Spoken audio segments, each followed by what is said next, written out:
Salutations frères et sœurs, toujours le frère Zvanko dans la continuation des messages avec les autres frères.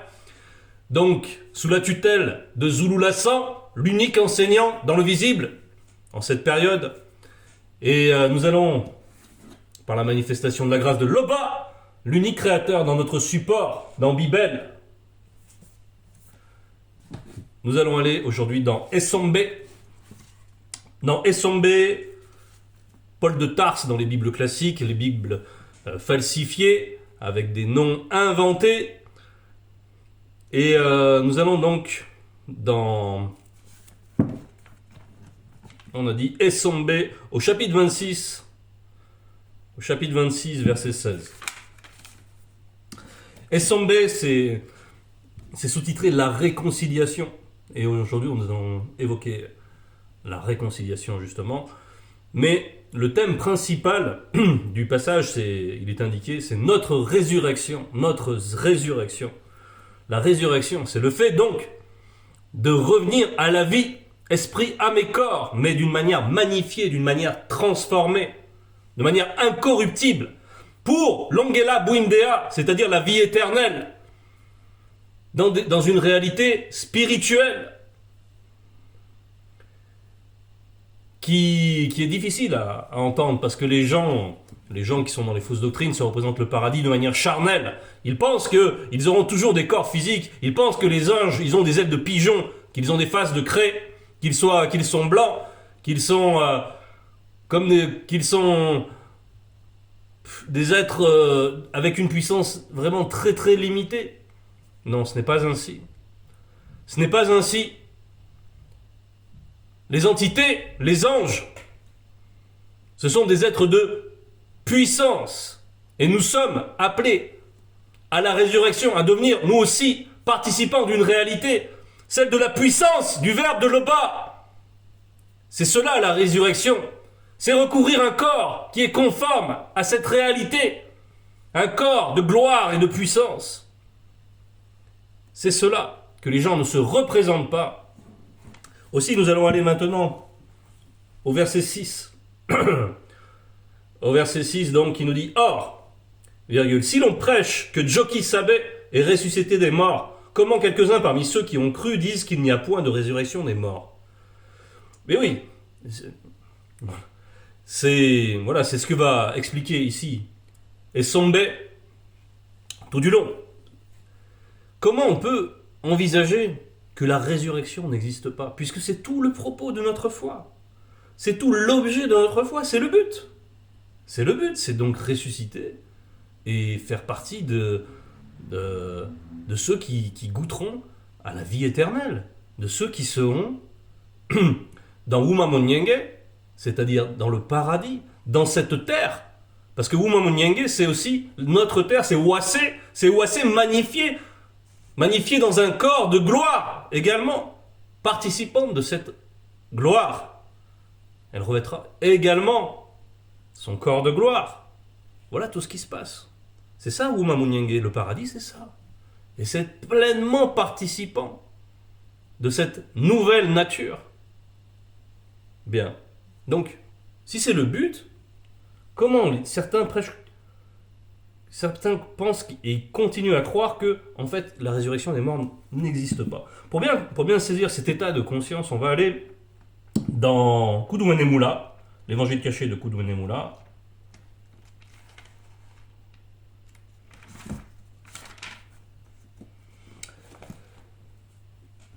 Donc c'est chapitre 59, verset 20, et aussi on nous parle de l'état de conscience de Diwasa. Donc, Joki Sabe avait à ce moment-là rompu avec le visible et il est revenu sous une certaine forme pour faire comprendre que la résurrection est une réalité, pour faire comprendre à son apôtre Diwasa, qui n'avait pas encore reçu le Mudimu Sanghi, et malgré le fait qu'il ait vécu longtemps avec Joki Sabe, qu'il a participé à la marche avec lui, qu'il a vu nombre de miracles, il y avait une résistance en lui à croire dans ce miracle qu'est la résurrection. Mais pourquoi limiter la puissance ?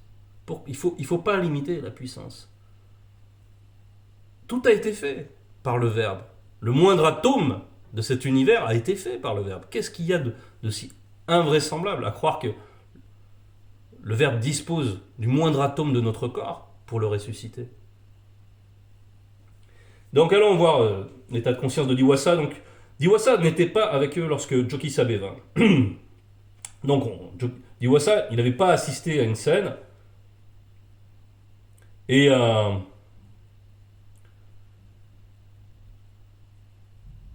un moment, Joki Sabe lui dit, puis il dit à Diwasa, donc il revient sous une certaine forme.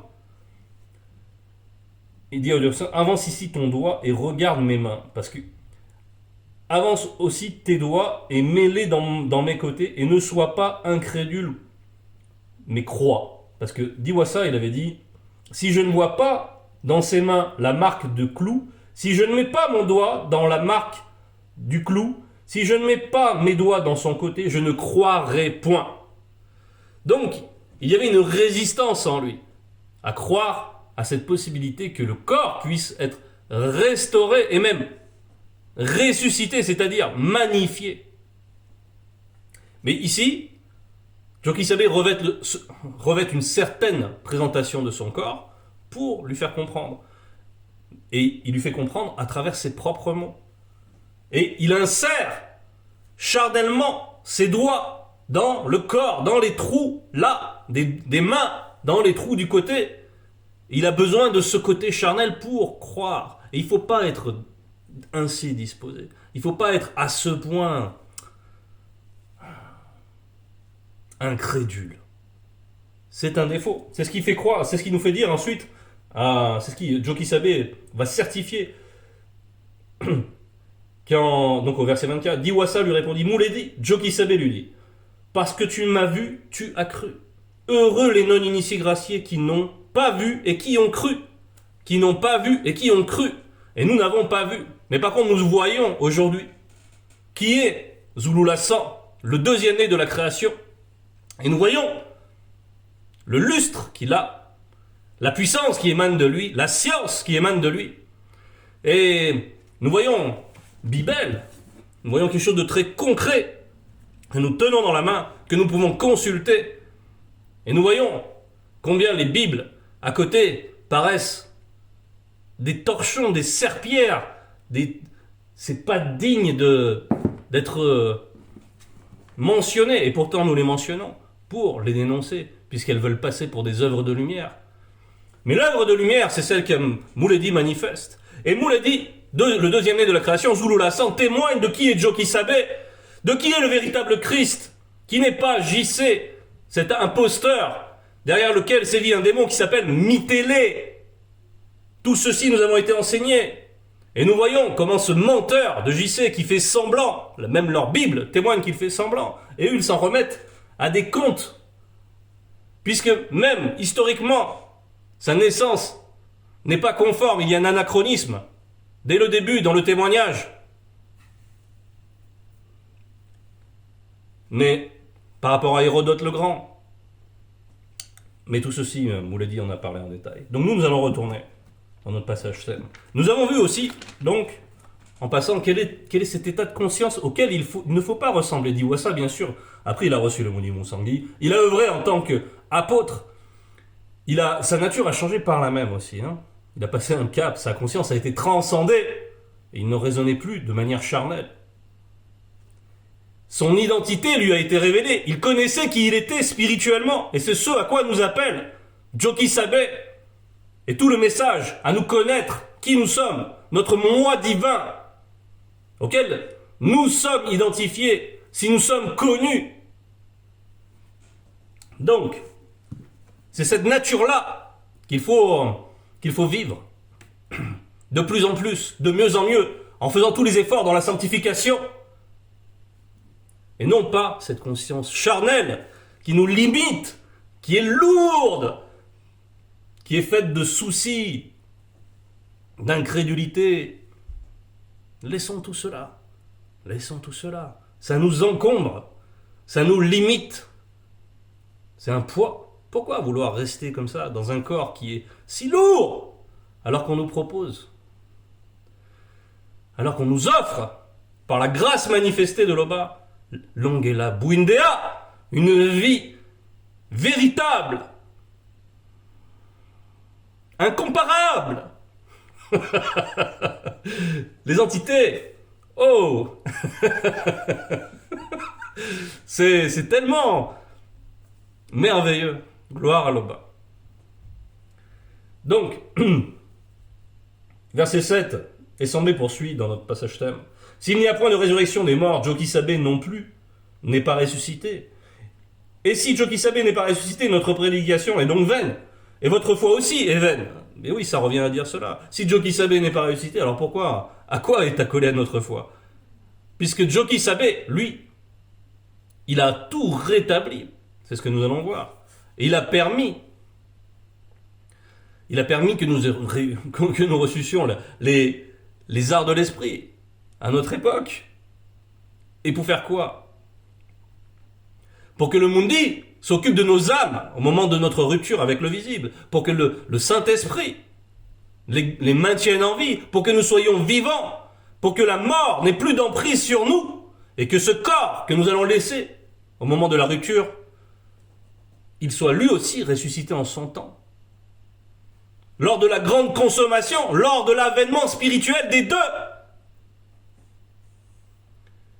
Pour les connaître intimement et leur appartenir à toujours.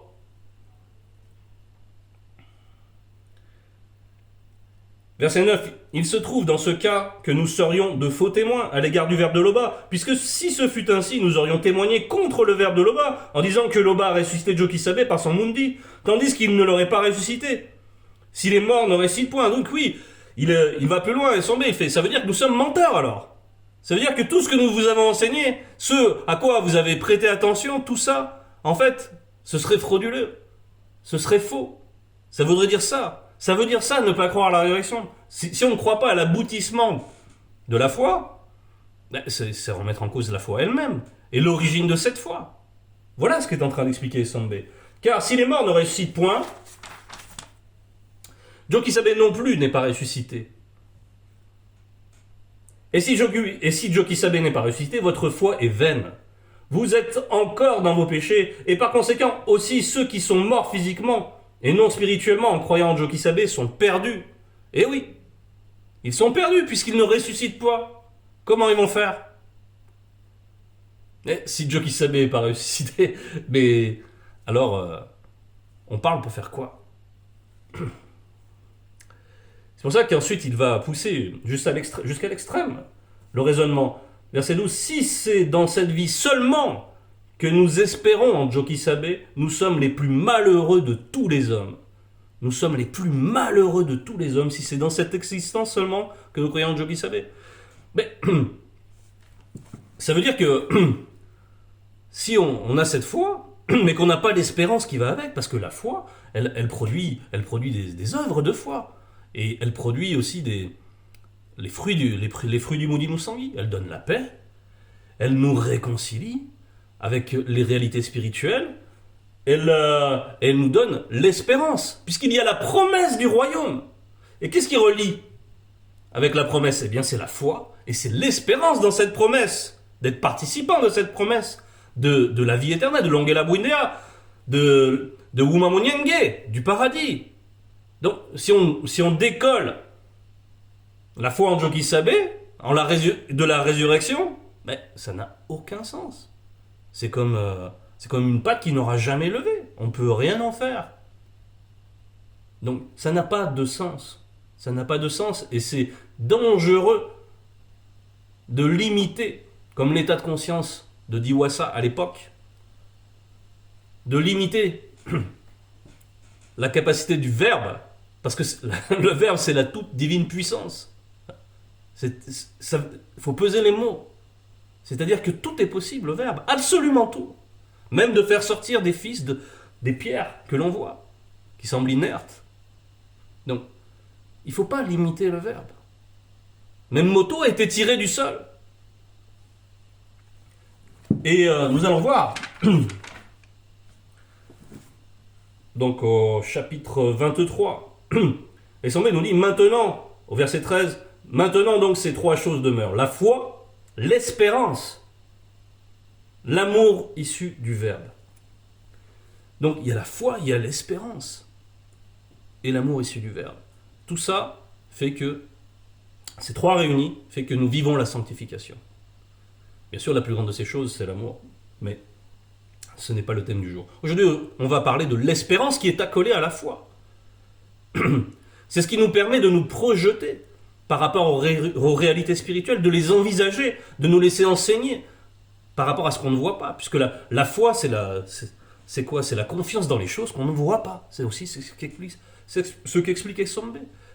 Et donc, c'est parce qu'on s'est laissé enseigner par ces choses auxquelles qu'on ne peut pas appréhender directement par la vue, à moins qu'on nous ouvre les yeux de l'esprit, ce qui est une chose possible. Eh bien, nous faisons confiance à un récit de vérité. Et nous y faisons confiance parce qu'il n'y a ni erreur, ni contradiction, ni motifs impurs. C'est la pure vérité. Et si nous avons prêté attention à cette parole, c'est à cause de cela, de la science qui émane. La pureté qu'il y a dans cette science, c'est la vérité. Et nous avons adhéré à cela. Et nous nous sommes laissés enseigner. Alors pourquoi maintenant vouloir limiter quand on nous parle de la résurrection? Ça n'a pas de sens. Donc, si on peut retenir des choses de cela, c'est qu'il ne faut pas limiter le verbe. Il ne faut pas limiter le verbe dans sa conscience. Le verbe peut faire toutes choses. Et tout ce qu'il fait est pur. Et pure vérité, pure justice. Contrairement à ce que nous pouvons voir dans les fausses religions. Religion et fausseté, c'est la même chose. Bon. Verset 13, maintenant, mais maintenant Jokisabe est ressuscité des morts. Verset 14, car puisque la mort est venue par Moto et Muto, c'est aussi par Jokisabe et le deuxième, Mukudumane Ekombo, le protecteur du peuple, issu du sens caché, et celui de Muunjeli, le libérateur, issu du sens visible, virgule, qui est venu la résurrection des morts non initiés graciés.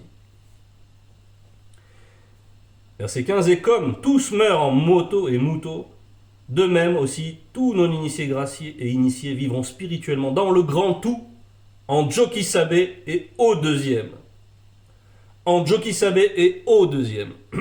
Donc ils sont le tout, c'est ce que nous allons voir après. Mais voilà, on nous explique en fait, car puisque la mort est venue par Moto et Muto, il a fallu donc que Jokisabe,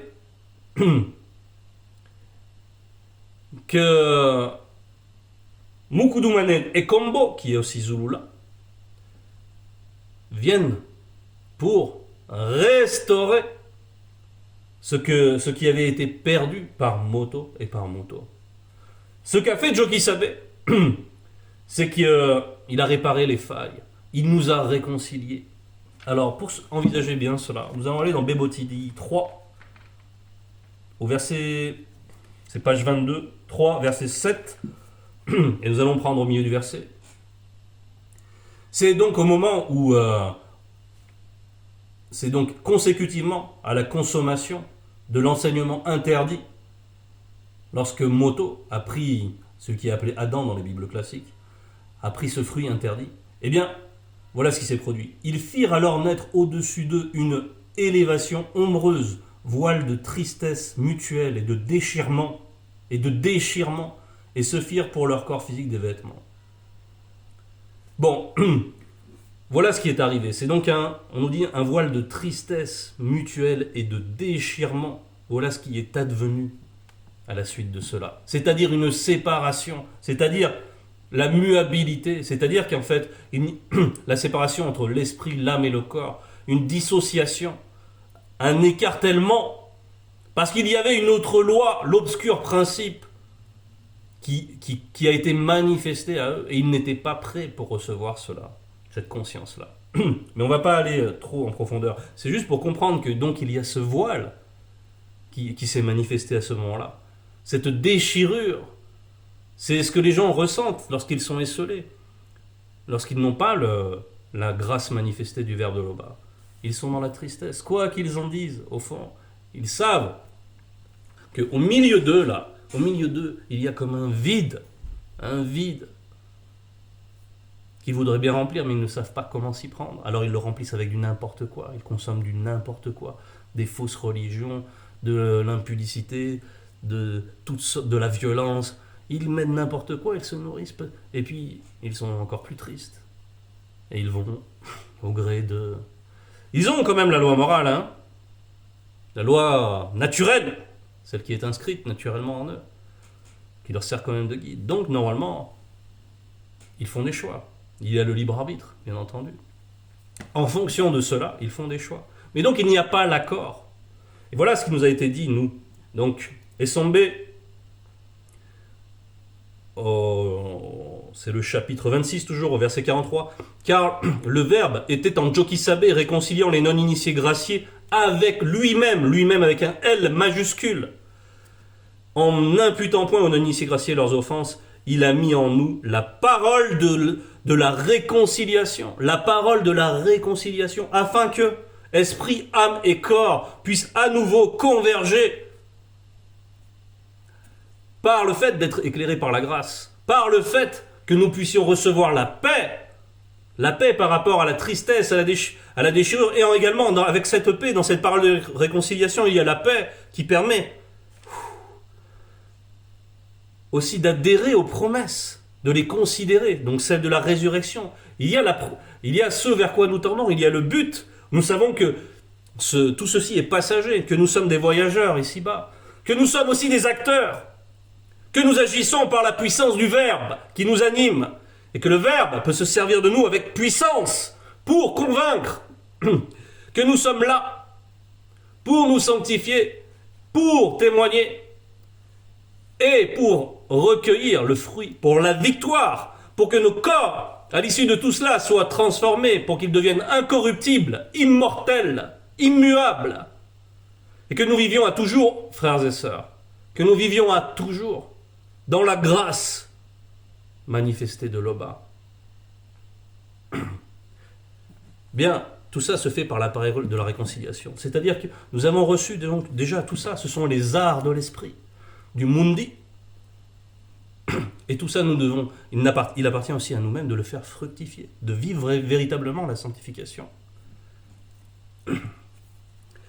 Et tout ça tend vers ce but, donc la résurrection.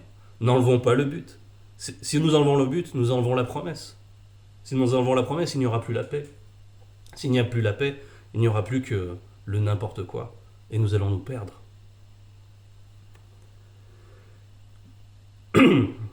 Et le verset 16 qui nous dit « Car Jokisabe et le deuxième sont le grand tout. » Ils sont le grand tout. Ils sont notre demeure donc, nécessairement, puisqu'ils sont le grand tout. Et nous allons au verset 40 pour comprendre un peu mieux ce qu'est le grand tout. Pardon, au chapitre 40.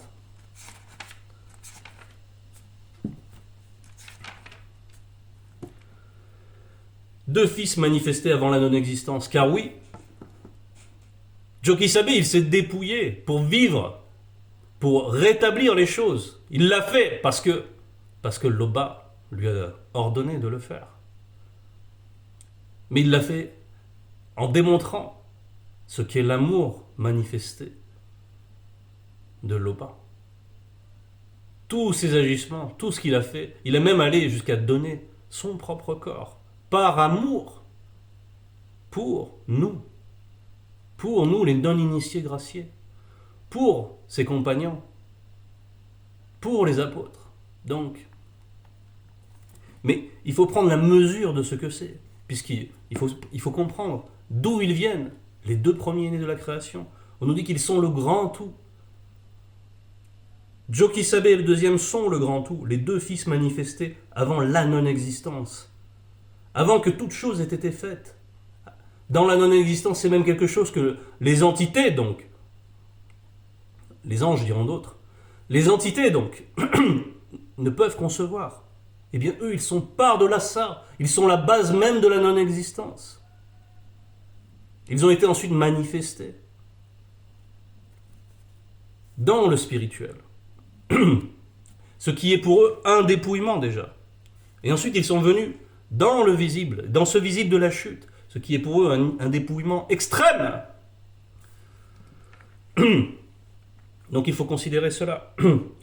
Car en eux ont été créées toutes les choses qui sont dans le grand ordre des choses, et dans les multivers, et sur la terre, les visibles et les invisibles, trône, dignité, domination, autorité.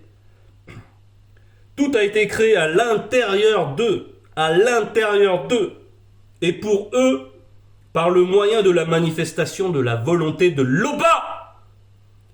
Ils sont avant toute chose, et toute chose subsiste en eux. Toute chose subsiste en nous. Donc nous devons demeurer dans l'enseignement, dans cette parole de réconciliation. Et nous devons y demeurer en y veillant. En y veillant, c'est-à-dire en regardant vers le but, qui est cette résurrection. Le salut est personnel, premièrement. Donc veillons à cela. Et demandons au Verbe de nous utiliser pour l'œuvre. Pour que la manifestation de la volonté de l'Oba accomplisse les choses aussi à travers nous. Pour que nous soyons de bons serviteurs. Et que nous ayons plein de bons fruits. Et que nous nous réjouissions dans l'Ongela Bwindea. Toute gloire et honneur à l'Oba seul.